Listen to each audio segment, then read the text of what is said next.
नमस्कार दोस्तों। मध्यकालीन भारत दिल्ली सल्तनत में मैं चंद्रहास एक बार फिर से आप सभी का हार्दिक स्वागत करता हूं। आशा करता हूं कि आप सभी ठीक होंगे। आशा करता हूं कि आप पढ़ भी रहे होंगे और आशा ये भी करता हूं कि हमारे द्वारा जो सीरीज चलाई गई है ये सीरीज आपको पसंद भी आ रही होगी और आप अच्छे तरीके से पढ़कर नोट्स भी बना रहे होंगे। देखिए, पढ़ना आपको पड़ेगा, या तो आप अभी पढ़ लीजिए या बाद में।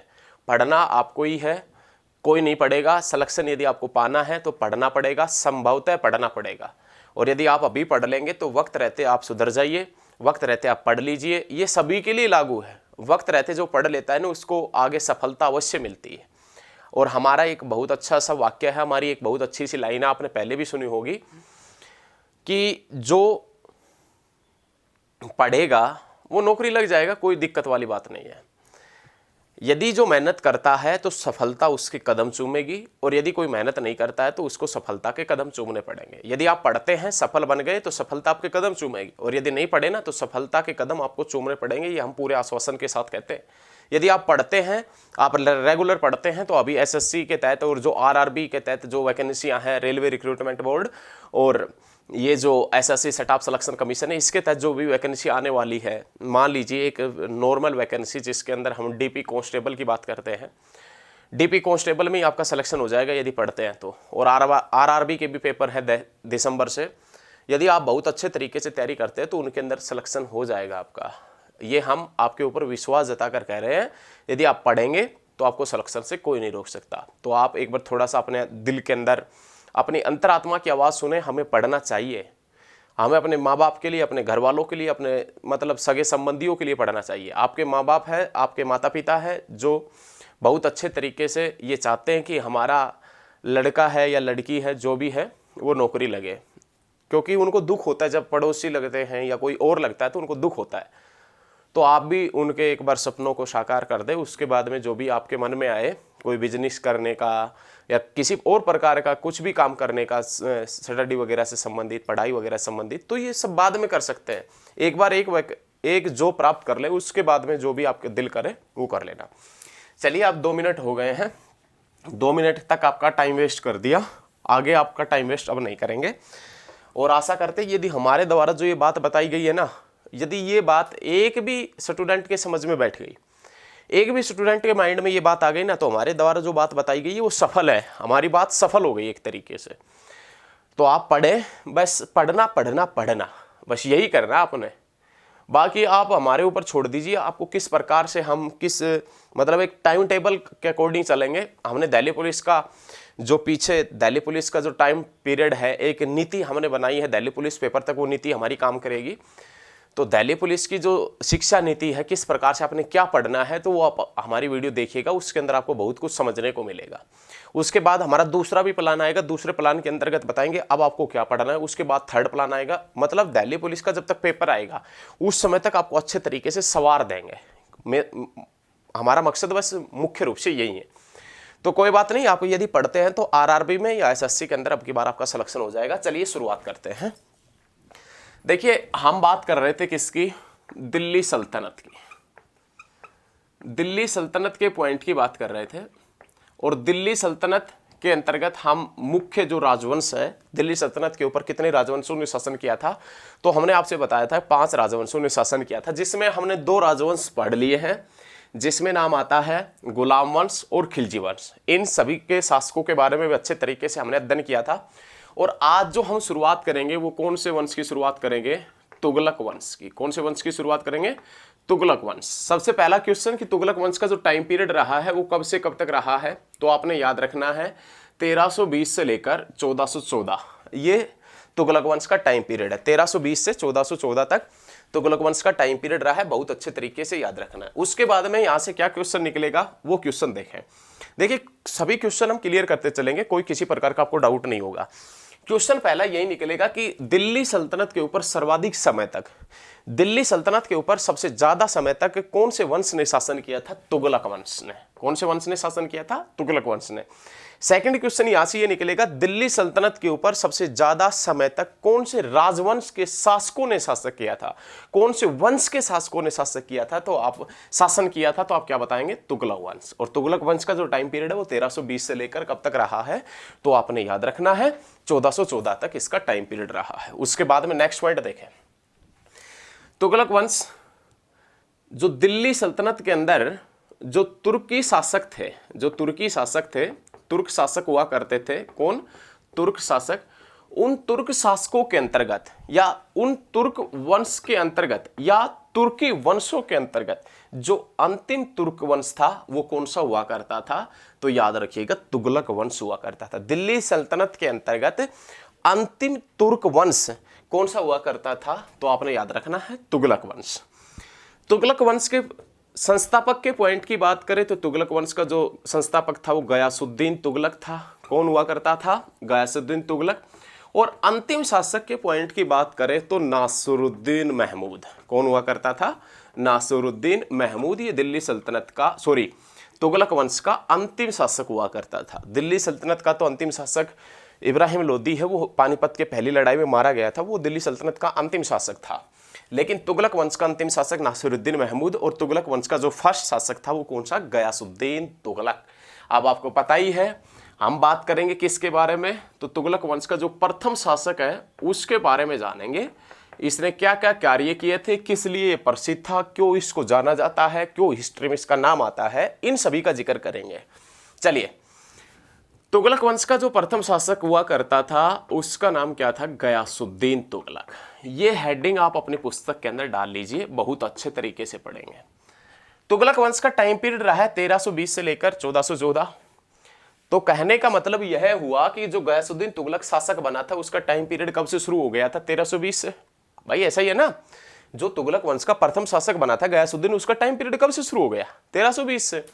अब इसका जो टाइम पीरियड 1320 से शुरू हुआ है तो कब तक रहा था, 1320 से लेकर और 1325 तक।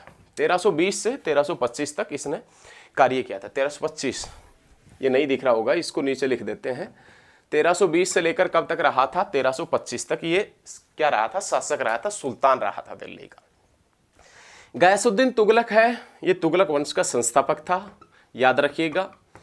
तुगलक इसकी उपाधि हुआ करते थे। तुगलक क्या हुआ करते थी, इसकी उपाधि हुआ करती थी। गयासुद्दीन तुगलक भारतीय तुर्क था, यह याद रखना आपने।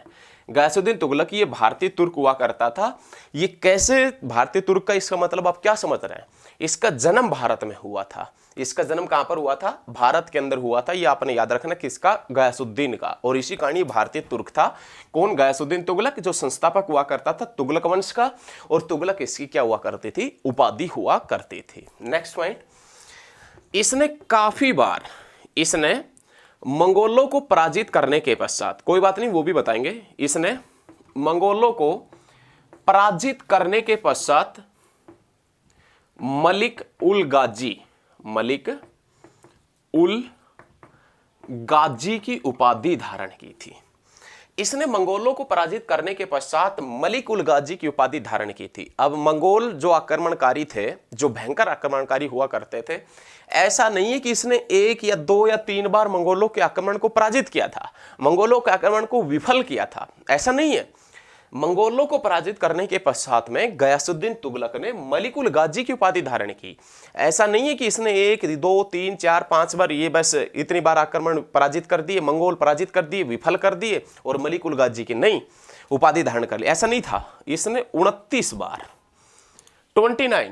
29 बार इसने मंगोलों के आक्रमण को विफल किया था। और मंगोलों के आक्रमण को विफल करने के पश्चात कौन सी उपाधि धारण की थी इसने, मलिक उल गाजी। मलिक उल गाजी की उपाधि धारण करने के पश्चात तुरंत पश्चात हिस्ट्री के अंदर एक क्वेश्चन और जुड़ गया। और वो क्वेश्चन कौन सा पर्सन जुड़ता है कि दिल्ली सल्तनत का प्रथम शासक जिसने गाजी की उपाधि धारण की थी। तो दिल्ली सल्तनत का प्रथम शासक हुआ करता था गयासुद्दीन तुगलक, जिसने गाजी की उपाधि धारण की थी। और गाजी का अर्थ क्या होता है, तो आपने याद रखना है, गाजी का अर्थ होता है काफिरों का वध करने वाला। इसका अर्थ क्या होता है, काफिरों का वध करने वाला। काफिरों का वध करने वाला, जो काफिर है ना, काफिर, उनका वध करने वाला, काफिरों का वध करने वाला। दिल्ली सल्तनत का प्रथम शासक जिसने गाजी की उपाधि धारण की, गयासुद्दीन तुगलक। कौन हुआ करता था? गयासुद्दीन तुगलक। और गाजी का अर्थ होता है काफिरों का वध करने वाला। उसके बाद में गयासुद्दीन तुगलक का जो नेक्स्ट क्वेश्चन बनता है, वो क्वेश्चन क्या बनता है? इसने अलाउद्दीन खिलजी, इसने अलाउद्दीन खिलजी के द्वारा चलाई गई घोड़ा दागने, अलाउद्दीन खिलजी के द्वारा चलाई गई घोड़ा दागने और सैनिकों का हुलिया, सैनिकों का हुलिया लिखने की प्रथा को, इसने अलाउद्दीन खिलजी के द्वारा चलाई गई घोड़ा दागने तथा सैनिकों का हुलिया लिखने की प्रथा को फिर से प्रभावशाली ढंग से लागू किया। यह आपने याद रखना है। इसने अलाउद्दीन खिलजी के द्वारा चलाई गई घोड़ा दागने और सैनिकों का हुलिया लिखने की प्रथा को फिर से प्रभावशाली ढंग से लागू किया। घोड़ा दागने की प्रथा क्या होती है? तो आप याद रखिए, घोड़ों के ऊपर क्या लगाए जाते थे? चिन्ह लगाए जाते थे, चिन्ह वगैरह लगाए जाते। जैसे आपने देखा होगा, जो एक गांव के अंदर पहले बैल होता था, बैल जो सभी के घर के सामने जाकर भोजन वगैरह लेता था सुबह सुबह, कोई भी जिसके मन के अकॉर्डिंग, कोई उसको गेहूं वगैरह का जो दलिया है वो खिला देता था, कोई उसको रोटी वगैरह दे देता था। इस प्रकार से कहानी बनती थी। ऐसा ही गांव के अंदर एक होता है कटड़ा, बड़ा कटड़ा, जिसे स्थानीय भाषा में आप अलग अलग क्षेत्र के अंदर अलग अलग नाम से जानते होंगे। आपने उन दोनों के ऊपर एक मोहर देखी होगी। मोहर या मोहर वो किस प्रकार से होता है? किसी भी लोहे की छड़ को अच्छे तरीके से गर्म करके उसके ऊपर अच्छे तरीके से मारा जाता है। इस प्रकार से वो एक मोहर टाइप होती है। वो जिस गांव का है उस गांव ने किस प्रकार की उसके ऊपर निशानी छोड़ रखी है, इस प्रकार से आपने देखा होगा। एक बैल के ऊपर भी इस प्रकार की कहानी आपने देखी होगी। और एक जो कटड़ा होता है, बड़ा कटड़ा, जिसे स्थानीय भाषा में आप कुछ भी जानते हैं, उसके ऊपर भी इस प्रकार की कहानी आपने देखी होगी। तो उसी प्रकार से अलाउद्दीन खिलजी ने घोड़ा दागने, घोड़ों के ऊपर चिन्ह लगाने की प्रथा शुरू की थी। अलाउद्दीन खिलजी ने सैनिकों का हुलिया भी लिखा था। मतलब सैनिक का, भाई उस समय HD कैमरे तो थे नहीं, HD कैमरे या कैमरा लिया, सेल्फी ली, ये सैनिकों का हुलिया, इस प्रकार से तो होता नहीं था। सैनिकों का हुलिया लिखा जाता था। नाक कैसी है, कान कैसा है, नाक सीधा है या टेढ़ा है, दांत सही है और दाढ़ी मूछ कैसी है, आंखें कैसी है, बाल कैसे, इस प्रकार से सैनिकों का हुलिया लिखा जाता था। ये सब हम मान सकते हैं कि अलाउद्दीन खिलजी ने भ्रष्टाचार मिटाने के लिए किया था। क्यों? क्योंकि कोई भी यदि सैनिक अधिकारी या कोई भी है उसके राज्य के अंदर भ्रष्टाचार में लिप्त पाया जाता है या किसी भी प्रकार का वो विद्रोह करता है, तो उसका तुरंत बाजार में पोस्टर लगा दिया करते थे कि इसको पकड़ कर लेकर आओ। और यदि सैनिकों का हुलिया ही नहीं है तो कैसे लगाएंगे पोस्टर, किसे ढूंढेंगे, किसको पता लगेगा कि वो कहाँ गया? तो आप याद रखिएगा, अलाउद्दीन खिलजी ने 2 प्रथा चलाई थी। ये लिख हिस्ट्री के अंदर जो क्वेश्चन पूछे जाते हैं उनके अंदर पूछा भी जाता है, सैनिकों का हुलिया और घोड़ा दागने की प्रथा की शुरुआत किसने की थी? तो आपने याद रखना है, अलाउद्दीन खिलजी। लेकिन अलाउद्दीन खिलजी ने जो घोड़ा दागने और सैनिकों का हुलिया लिखने की प्रथा शुरुआत की थी, उस प्रथा को प्रभावशाली ढंग से फिर से लागू किया था किसने? गयासुद्दीन तुगलक ने। तो याद रखना है। उसके बाद में जो नेक्स्ट पॉइंट बनता है गयासुद्दीन तुगलक का, वो नेक्स्ट पॉइंट क्या है, अगला पॉइंट क्या है वो देखें। नेक्स्ट पॉइंट के बात करें नेक्स्ट पॉइंट की, तो उसमें नाम आता है गयासुद्दीन तुगलक के समय में डाक व्यवस्था। गयासुद्दीन तुगलक के समय में डाक व्यवस्था बहुत अच्छी हो गई थी। मतलब डाक व्यवस्था है ये प्रभावशाली ढंग से कार्य करने लगी थी, बहुत सुव्यवस्थित तरीके से कार्य करने लगी थी। ये हमें कैसे पता चला कि डाक व्यवस्था है ये सुव्यवस्थित तरीके से कार्य करने लगी, डाक व्यवस्था अच्छी हो गई थी? ये हमें कैसे पता चला है? डाक व्यवस्था के यदि पॉइंट की बात करें तो दिल्ली से देवगिरी तक डाक 4 दिन में पहुंच जाती थी। दिल्ली से देवगिरी, दिल्ली से देवगिरी तक, जो दक्षिण के अंदर पड़ता है देवगिरी, जिसको दौलताबाद के नाम से भी जाना गया था। दिल्ली से जो देवगिरी है, इस यहां तक जो डाक है वो कितने दिन में पहुंच जाती थी? 4 दिन में डाक पहुंच जाती थी। और उस समय जो डाक पहुंचाने वाले थे उनको किस नाम से जाना जाता था? हरकारे के नाम से। हरकारे के नाम से, याद रखना, हरकारे के नाम से उन्हें जाना जाता था। दिल्ली से देवगिरी तक डाक पहुंच जाती थी मात्र 4 दिन में। हरकारे डाक पहुंचाते थे और डाक व्यवस्था को सुव्यवस्थित तरीके से चलाया था, सुनियोजित ढंग से चलाया था किसने? गयासुद्दीन तुगलक ने। याद रखना, ये वही देवगिरी है जहां पर मलिक काफूर जो था उसने पहली बार आक्रमण किया था। दक्षिण विजय अभियान पर मलिक काफूर ने सबसे पहला जो आक्रमण किया था वो देवगिरी के ऊपर ही किया था। देवगिरी के यादव शासकों को पराजित किया था, वहां से काफी मात्रा में धन दौलत लूटी थी। और ये वही देवगिरी है जब अलाउद्दीन खिलजी ने देवगिरी के ऊपर आक्रमण करके अपार धन संपदा प्राप्त की थी। और देवगिरी के आक्रमण के पश्चात ही अलाउद्दीन खिलजी के माइंड में आया था कि सुल्तान तो तू भी बन सकता है, किसी प्रकार का कोई दिक्कत है ही नहीं। ये अलाउद्दीन खिलजी के माइंड में आया था और जैसे ही माइंड में आया उसने वो भाई साहब सिद्ध कर दिया कि हाँ हाँ बन सकते हैं, किसी प्रकार का कोई दिक्कत नहीं है। और फिर वो सुल्तान भी बना था। कोई बात नहीं, ये हमने पीछे वीडियो में बता चुके हैं, और यदि आपने पीछे वाली वीडियो नहीं देखी है तो उसको अवश्य देख ले और वीडियो को पूरा जरूर देखें। ऐसे 2-4 मिनट 5-10 मिनट देखने से आपका सिलेक्शन नहीं होगा। आपने सिलेक्शन करना है तो पूरा वीडियो देखना पड़ेगा, आपने दिन रात पढ़ना पड़ेगा और दिन रात मेहनत करनी पड़ेगी, तब आपका सिलेक्शन होगा। चलिए नेक्स्ट पॉइंट की तरफ बढ़ते हैं। उसके बाद में गयासुद्दीन तुगलक ने सिंचाई के साधनों के ऊपर भी ध्यान दिया था। सिंचाई के साधनों के ऊपर विशेष रूप से ध्यान दिया, और सिंचाई के साधनों में सबसे ज्यादा जो ध्यान दिया गया था वो किसके ऊपर ध्यान दिया गया था? नहरों के ऊपर। मतलब इसने नहरों का निर्माण करवाया था। दिल्ली सल्तनत का प्रथम शासक, क्वेश्चन नोट करने का है, बहुत अच्छा क्वेश्चन है। दिल्ली सल्तनत का प्रथम शासक जिसने नहरों का निर्माण करवाया था कौन हुआ करता था? गयासुद्दीन तुगलक। याद रखिएगा, दिल्ली सल्तनत का प्रथम शासक जिसने नहरों का निर्माण करवाया था कौन हुआ करता था? गयासुद्दीन तुगलक। उसके बाद में नेक्स्ट क्वेश्चन देखें, बहुत अच्छा क्वेश्चन, बहुत जहर क्वेश्चन आने वाला है, नहीं बहुत बेहतरीन क्वेश्चन, मजा आएगा, उखाड़ देंगे सब कुछ, ऐसे टिप्स पर करवा देंगे, आपको घबराने की कोई जरूरत नहीं है। बस लगातार जुड़े रहिए आप, आपका जुड़ना ही बहुत प्रभावशाली है हमारे लिए। बस आप एक बार जुड़ गए ना तो आपको सफलता आपके कदम चूमेगी, ध्यान रखना। चलिए, घटना है 1321 की। 1321 में दिल्ली के सुल्तान, दिल्ली के तत्कालीन सुल्तान गयासुद्दीन तुगलक ने अपने पुत्र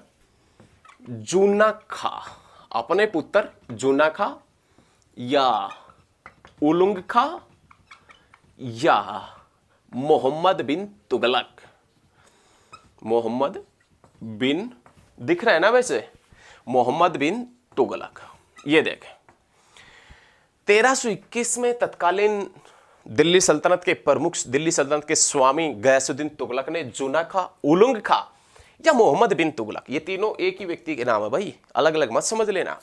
जूना खा, उलुंग खा या मोहम्मद बिन तुगलक को तेलंगाना के ऊपर आक्रमण करने के लिए भेजता है कौन? गयासुद्दीन तुगलक। एक बार फिर से देखें, 1321 में दिल्ली का तत्कालीन सुल्तान गयासुद्दीन तुगलक अपने पुत्र जूना खा, उलुंग खा या मोहम्मद बिन तुगलक को तेलंगाना के ऊपर आक्रमण करने के लिए भेजता है। जब ये जूना खा या मोहम्मद बिन तुगलक तेलंगाना के ऊपर आक्रमण करने के लिए जाता है तो ये वहां जो तेलंगाना की राजधानी वगैरह हुआ करती थी वारंगल, उस वारंगल के दुर्ग के अंदर जो शासक रहता था, वारंगल के दुर्ग के अंदर, उस वारंगल के दुर्ग को चारों तरफ से घेर लेता है। और उस समय जो तेलंगाना के शासक थे या वारंगल के दुर्ग के अंदर जो शासक हुआ करते थे उसका नाम था प्रताप रुद्रदेव। और प्रताप रुद्रदेव से कहते हैं कि आप दिल्ली सल्तनत के स्वामी की अधीनता स्वीकार कर ले। कहने का मतलब गयासुद्दीन तुगलक जो तुगलक वंश का संस्थापक है उसकी अधीनता स्वीकार कर ले, लेकिन प्रताप रुद्रदेव मना कर देता है। लेकिन फिर भी उसके ऊपर फोर्स डाला जाता है, उसके ऊपर दबाव डाला जाता है और एक टाइम ऐसा आता है कि वो दिल्ली सल्तनत के स्वामी की अधीनता स्वीकार कर लेता है। कौन? प्रताप रुद्रदेव। कहां का शासक था? तेलंगाना, वारंगल उनका शासक हुआ करता था और वो दिल्ली सल्तनत के स्वामी की अधीनता स्वीकार कर लेता है। और अधीनता जैसे स्वीकार की तो वारंगल को किस में मिला दिया गया? दिल्ली सल्तनत में मिला दिया गया था। और दिल्ली सल्तनत में मिलाने के बाद में वारंगल का नाम बदलकर क्या कर दिया गया? सुल्तानपुर। क्या कर दिया गया था? सुल्तानपुर। और दक्षिण भारत के अंदर दिल्ली सल्तनत की राजधानी किसे बना दिया गया था? सुल्तानपुर या वारंगल को। वारंगल के युद्ध जीतने के पश्चात या वारंगल को जीतने के पश्चात मोहम्मद बिन तुगलक ने को जो धन प्राप्त हुआ वो दिल्ली पहुंचा दिया गया, लेकिन वारंगल को जीतने के पश्चात इसे दिल्ली सल्तनत में मिला दिया गया और दक्षिण में सल्तनत की राजधानी बना दिया गया और वारंगल का नाम बदलकर क्या कर दिया गया था? सुल्तानपुर कर दिया गया था। बहुत अच्छे, बहुत अच्छे, समझ में आ रहा है ना? एकदम मस्त तरीके से पढ़ेंगे, किसी प्रकार का आपको कोई दिक्कत होगा नहीं। दिक्कत होगा तो हम हैं। आप यदि किसी प्रकार का कोई दिक्कत है ना, कमेंट करें, कमेंट में हम उसका आंसर अवश्य देंगे, आज नहीं तो कल, लेकिन आंसर अवश्य देंगे क्योंकि हम सभी कमेंट पढ़ते हैं। चलिए नेक्स्ट पॉइंट की तरफ बढ़ते हैं। उसके बाद में नाम आता है 1324 का। 1324 में जूना खान ने दूसरा आक्रमण किया। कौन सा आक्रमण किया? दूसरा आक्रमण किया। लेकिन 1324 के अंदर जूना खान ने दूसरा आक्रमण कहां पर किया था? तो आपने याद रखना उड़ीसा में कहां पर किया था? तो आपने याद रखना जाजनगर के ऊपर। शासक कौन थे वहां के? भानुदेव के ऊपर। किसके ऊपर? भानुदेव। 1324 में जूना खान ने सेकंड आक्रमण किया दक्षिण के अंदर उड़ीसा के जाजनगर के ऊपर। और उस समय उड़ीसा के जाजनगर के शासक कौन हुआ करते थे? भानुदेव शासक हुआ करते थे।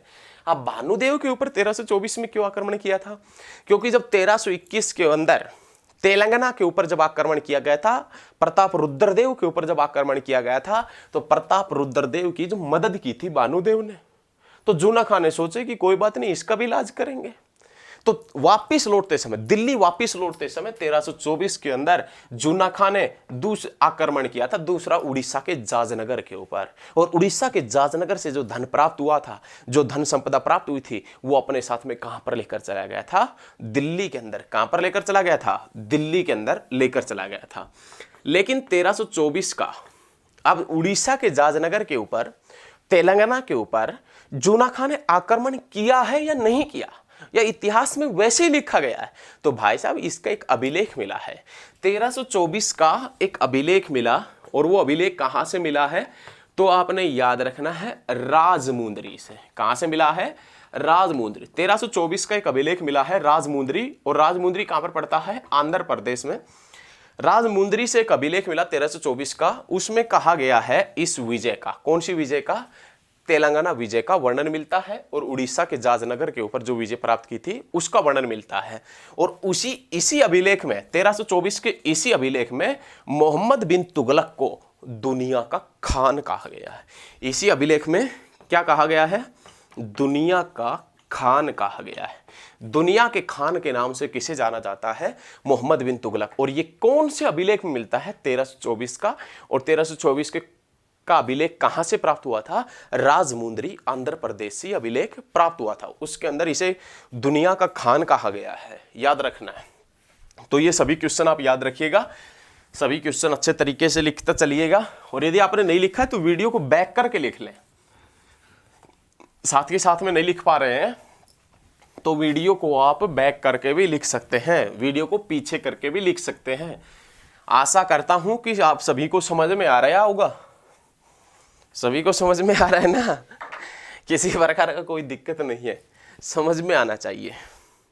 ये सब हम ठीक ठाक तरीके से करवा रहे हैं, आपको समझ में आ रहा होगा। चलिए नेक्स्ट पॉइंट की तरफ बढ़ते हैं।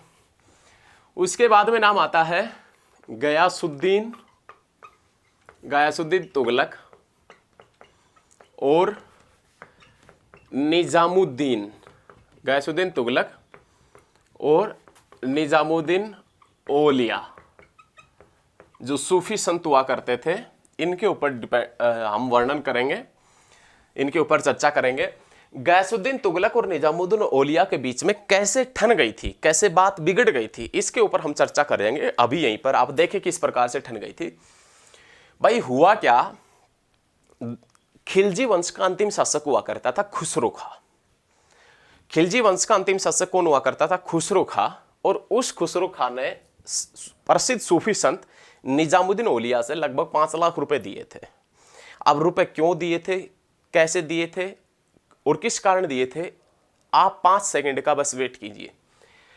निजामुद्दीन औलिया एक सूफी संत हुआ करते थे, अमीर और गरीब में कोई फर्क नहीं रखते थे। निजामुद्दीन औलिया के पास में काफी मात्रा में लोग आते थे, क्यों? आशीर्वाद प्राप्त करने के लिए। तो ऐसे ही जो खिलजी वंश का अंतिम शासक था खुसरो खां, उसके मन में भी इच्छा जगी कि मैं भी आशीर्वाद प्राप्त करना चाहता हूं। और आशीर्वाद प्राप्त करने के लिए उसने निजामुद्दीन औलिया जो सूफी संत थे, इससे लगभग कितने लाख रुपए दिए? 5 लाख रुपए भेंट किए। 5 लाख रुपए देकर आशीर्वाद तो प्राप्त कर लिया, लेकिन जो निजामुद्दीन औलिया थे ना, ये एक अच्छे ईमानदार व्यक्ति थे, शांत स्वभाव के व्यक्ति थे, अमीर गरीब में कोई भेदभाव नहीं रखते थे। तो इसने 5 लाख रुपए दिन ढलने से पहले गरीबों में बांट दिए थे। निजामुद्दीन औलिया के पास में कुछ भी नहीं बचा था। लेकिन जैसे ही गयासुद्दीन तुगलक शासक बना, गयासुद्दीन तुगलक ने आदेश दिया निजामुद्दीन औलिया से कि जो 5 लाख रुपए खुसरो खान ने दिए थे ना, वो रुपए वापिस कीजिए।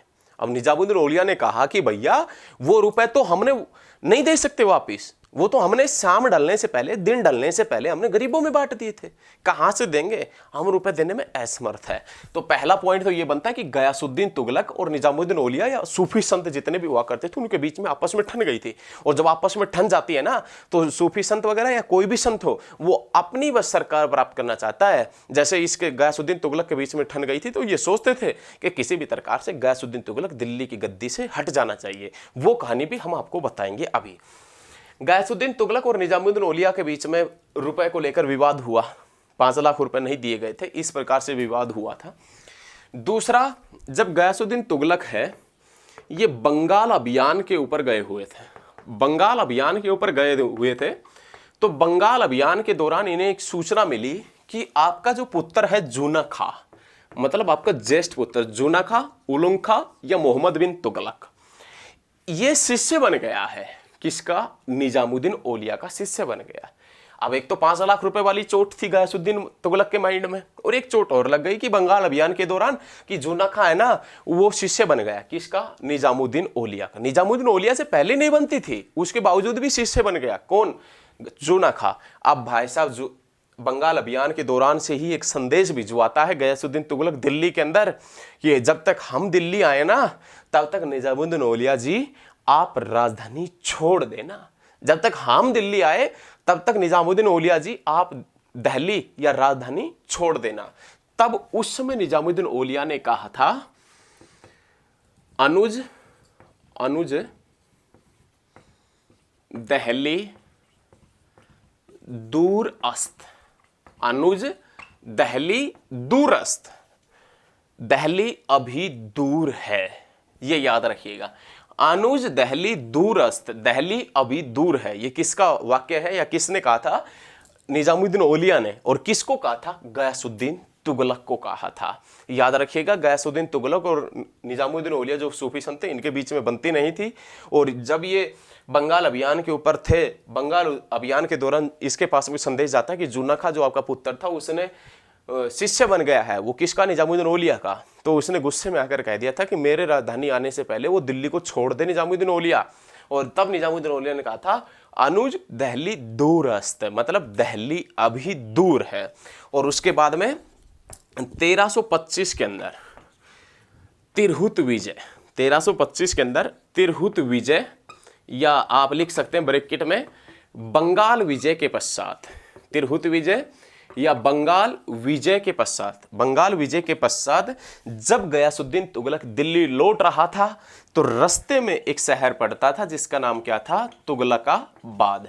उस तुगलकाबाद के लगभग 8 किलोमीटर दूर पड़ता था अफगानपुर। कौन सा शहर पड़ता था? अफगानपुर। और उस अफगानपुर के अंदर एक लकड़ी के महल के अंदर दबकर, लकड़ी के महल के अंदर दबकर किसकी मृत्यु हो गई थी? गयासुद्दीन तुगलक की। देखें कैसे मृत्यु हुई थी, क्यों हुई थी, किस कारणवश हुई थी, किसके कारण हुई थी। घटना 1325 की। 1325 के अंदर, 1325 के अंदर तिरहुत विजय या बंगाल विजय के पश्चात गयासुद्दीन तुगलक दिल्ली लौट रहा था। दिल्ली लौटते वक्त रास्ते में पड़ता तुगलकाबाद, और उस तुगलकाबाद से लगभग 8 किलोमीटर की दूरी के ऊपर पड़ता अफगानपुर। अफगानपुर के अंदर पड़ता एक लकड़ी का महल। लेकिन जैसे ही गयासुद्दीन तुगलक दिल्ली का सुल्तान उस लकड़ी के महल के अंदर प्रवेश करता है, लकड़ी के महल के अंदर पैर रखता है, तुरंत महल की लकड़ियां उसके सर पर गिरने लगती है। और महल में दबने के कारण, लकड़ी के महल में दबने के कारण, उन लकड़ियों के नीचे दबने के कारण गयासुद्दीन तुगलक की मृत्यु हो जाती है मार्च 1325 के अंदर। लेकिन वो लकड़ी का महल किसने बनवाया था? लकड़ी का महल बनवाया था इसका पुत्र जो जूना खान था ना, जूना खान है। और जूना खान ने किसको लकड़ी का महल बनवाने का ठेका दिया था? अहमद अयाज। अहमद अयाज, ये याद रखना है, अहमद अयाज। ये आपको नीचे नहीं दिख रहा होगा तो कोई बात नहीं, ये ऊपर लिख दें, अहमद अयाज। अहमद अयाज के नेतृत्व में ये महल बना था। महल जूना खां ने बनवाया था, लकड़ी का महल था। और इस लकड़ी के महल में जैसे ही गयासुद्दीन तुगलक ने प्रवेश किया, लकड़ियों का ये जो महल है ढह जाता है और इसके कारण इसकी मृत्यु हो जाती है। लेकिन इसकी मृत्यु के पश्चात प्रसिद्ध इतिहासकार इब्न बतूता, इसकी मृत्यु के पश्चात प्रसिद्ध इतिहासकार इब्न बतूता ये कहता है कि यह जो मृत्यु हुई है गयासुद्दीन तुगलक की, यह मृत्यु जूना खां, उलुग खां या मोहम्मद बिन तुगलक के द्वारा रचे गए षड्यंत्र के तहत मृत्यु हुई है। और मोहम्मद बिन तुगलक ने जो षड्यंत्र रचा था लकड़ी के महल में दबने का, वो षड्यंत्र सफल हुआ है और उसी के कारण गयासुद्दीन तुगलक की मृत्यु हुई है। और गयासुद्दीन तुगलक की मृत्यु के पश्चात जो दिल्ली का सुल्तान बनता है वो कौन बनता है? मोहम्मद बिन तुगलक। लेकिन गयासुद्दीन तुगलक का जो मकबरा है वो कहां पर है? तुगलकाबाद के अंदर। गयासुद्दीन तुगलक का जो मकबरा पड़ता है वो कहां पर पड़ता है? तुगलकाबाद के अंदर इनका मकबरा पड़ता है। बहुत अच्छे तरीके से, शांत तरीके से, अच्छे तरीके से आपने याद रखना है। सभी पॉइंट हमने बहुत अच्छे तरीके से करवाए हैं, कोई भी पॉइंट हमने छोड़ा नहीं है। तो आप बने रहिए लगातार हमारे साथ में और देखते रहिए मध्यकालीन भारत हिस्ट्री। सारे पॉइंट हम क्लियर करते हुए चलेंगे, कोई भी प्रकार का पॉइंट हम छोड़ेंगे नहीं। और फिर भी यदि आपको किसी प्रकार का दिक्कत है तो आप कमेंट में अपनी दिक्कत लिखिए, सॉल्यूशन हम देंगे आपको। धन्यवाद।